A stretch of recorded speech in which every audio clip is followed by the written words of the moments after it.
तो जो आदिवासी दलित समुदाय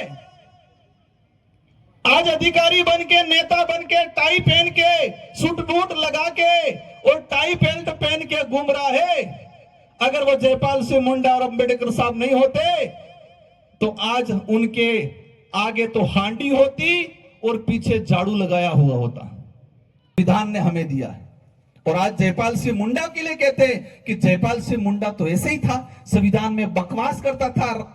कि राजस्थान के मुख्यमंत्री जी ने आदिवासी दिवस का ट्वीट किया और 20 मिनट बाद जब नागपुर से फोन आया और फोन आने के बाद 20 मिनट बाद राजस्थान के मुख्यमंत्री जी ने वो ट्वीट हटा लिया और यहां आ रहे कहते हैं आदिवासी भाइयों हम आपका कल्याण करेंगे। आदिवासी इतना अब ना समझ नहीं रहा है, इतना भोला भी नहीं रहा है। और एक चीज देखिए कि आदिवासी समाज का जो व्यवहार है, सीधापन, भोलापन, हर किसी पे विश्वास करने का, उस विश्वास का, इस भोलापन का इन लोगों ने फायदा उठाया है आज तक। लेकिन हमें सावधान रहना पड़ेगा कि जो जितना मीठा बोलता है जरूरी नहीं है कि वो मिठाई हो। आज जिस तरह से जयपाल सिंह मुंडा के लिए कुछ लोग बोलते हैं,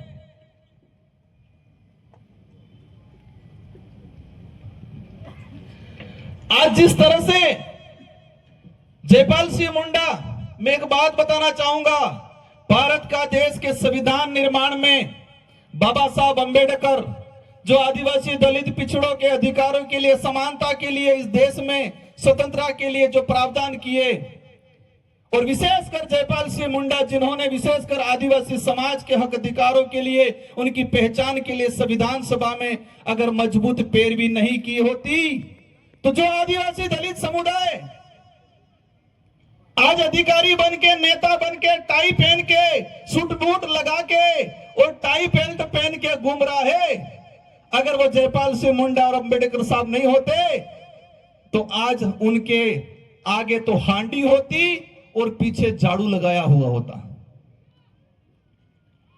संविधान की सभा में जयपाल सिंह मुंडा आदिवासियों की मजबूत पैरवी करने वाले और बाबा साहब अंबेडकर इस देश के आदिवासी दलितों की मजबूत पैरवी करने वाले नहीं होते तो जो आज आदिवासी समाज का प्रमाण पत्र बना के जो नेता विधानसभा संसद में जा रहा है, जो आदिवासी समाज का प्रमाण पत्र लगा के कर्मचारी अधिकारी बन के ऑफिसों में जा रहा है और सूट बूट टाई लगा रहा है, अगर ये दो व्यक्ति नहीं होते तो शायद हमारे आगे हांडी होती और पीछे झाड़ू होता। क्योंकि आदिवासी दलितों को इस देश में पढ़ने का अधिकार हजारों सालों से नहीं था, इस संविधान ने हमें दिया है। और आज जयपाल सिंह मुंडा के लिए कहते हैं कि जयपाल सिंह मुंडा तो ऐसे ही था, संविधान में बकवास करता था।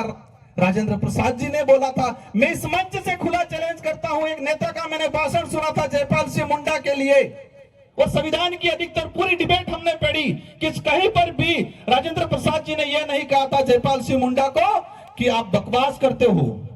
यह जरूर देखा और मैं उनको धन्यवाद देना चाहता हूं कि तुम्हारी वजह से मुझे संविधान की डिबेट पढ़ी और जयपाल सिंह मुंडा ने आदिवासियों के अस्तित्व के लिए, उसकी आइडेंटिटी के लिए, उनके अधिकारों के लिए कितना लड़ा पड़ा वो मैं समझा। और जयपाल सिंह मुंडा के लिए मेरे मन में जो भाव थे उससे और बढ़ गए, मेरे मन में जो इज्जत थी वो और बढ़ गई। एक बात जयपाल सिंह मुंडा ने संविधान में कहा था, संविधान की सभा में कुछ सदस्यों ने आदिवासी समाज को अल्पसंख्यक में गिनने का प्रावधान दिया, मतलब चर्चा की थी कि आदिवासी समाज को अल्पसंख्यक में गिनो। तो जयपाल सिंह मुंडा ने कहा था कि आदिवासी समाज को दया के रूप में अल्पसंख्यक गरीब में चिन्हित करने की भूल मत करना। आदिवासी समुदाय इस देश का मूल मालिक है, प्रथम नागरिक है, यह जयपाल सिंह मुंडा ने कहा था। साथियों, बड़े दुर्भाग्य की बात है कि हमको 5000 साल पुरानी काल्पनिक एक एक बात बताई, लेकिन 50 साल पहले की, 100 साल पहले का, 200 साल पहले का इतिहास हमको नहीं बताया इन लोगों ने। यह जो लड़ाई है हमारे अस्तित्व को बचाने की, उसको हमें लड़ना है। और जयपाल सिंह मुंडा ने एक बात बोली थी, लोकतंत्र की जब बात आती है कि हमें लोकतंत्र, आदिवासियों को लोकतंत्र सिखाने की जरूरत नहीं है, आदिवासी हजारों सालों से लोकतांत्रिक व्यवस्था को जीते आ रहा है और दुनिया और आप सबको आदिवासियों से लोकतंत्र सीखने की जरूरत है।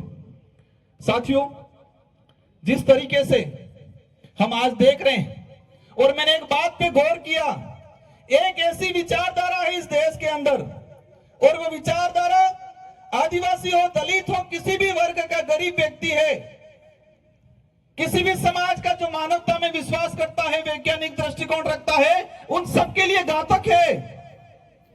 और आप भी गौर करना कि एक वो विचारधारा है जिस विचारधारा ने अंग्रेजों का साथ दिया था, आजादी का विरोध किया था, तिरंगा झंडे को जलाने का काम किया था, संविधान को जलाने का काम किया था, और तिरंगा झंडे को उनके जो मुख्यालय थे, उन मुख्यालय पे 25 साल तक तिरंगा झंडे को नहीं फहराया था, और आज तिरंगा झंडा घर घर बांट रहे हैं, आज घर घर बांट रहे हैं। वो वही विचारधारा है जो जयपाल सिंह मुंडा को बदनाम करती है, वो वही विचारधारा है जो संविधान की पुस्तक को जलाने का काम करती है, और वो वही विचारधारा है जिसने संत सुरमाल महाराज की भक्ति को खत्म करने का काम किया है। वो वही विचारधारा के लोग हैं जिन्होंने रास्तापाल में कालीबाई कलासुआ, नानाबाई सेंगाबाई पे गोलियां चलाने का काम किया था।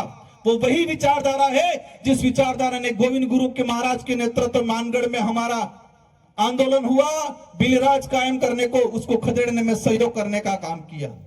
और वो वही विचारधारा है जो आज आजाद भारत में आदिवासी शब्द को खत्म करने की काम कर रही है। उस विचारधारा के कुछ नेता बोलते हैं कि ऐसे हो जाएगा, वैसे हो जाएगा। तो जयपाल सिंह मुंडा ने संविधान सभा में एक बात और बोली थी नेताओं के लिए, भविष्य में आज जो पनपे हैं उनके लिए। क्या बोला था कि आदिवासी समुदाय को विशेष सुरक्षा की आवश्यकता नहीं है। भविष्य में आदिवासी समाज को भविष्य में जो मंत्री और नेता बनेंगे, तो भ्रष्ट नेता और मानसिक गुलामी की जंजीरों में जकड़े हुए जो नेता बनेंगे, इन नेताओं से आदिवासी समुदाय को सुरक्षित रखने की जरूरत है। ये बात बोली थी जो आज हमें प्रतीत हो रही है। कौन कौन खतरा मंडरा रहा है?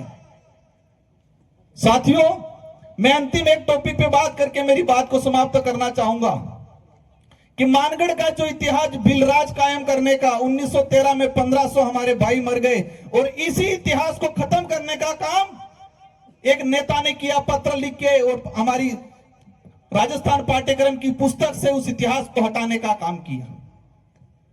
साथियों, ये जो लड़ाई है, उस लड़ाई को हम कलम और कागज से लड़ना पड़ेगा। एक दौर चढ़ा था लड़ाई का। आजादी से पहले आक्रमणकारी हथियार लेके आए, हमारे पूर्वजों ने हथियार से उनका मुकाबला किया। आजादी के बाद फिर प्रचलन चला कि जोर जटलू बोले एटलो इनो साले फला कहता कि बोले इन्हें बोगड़े वैसे नहीं बोले इन्हें गोए पड़ जा रहे।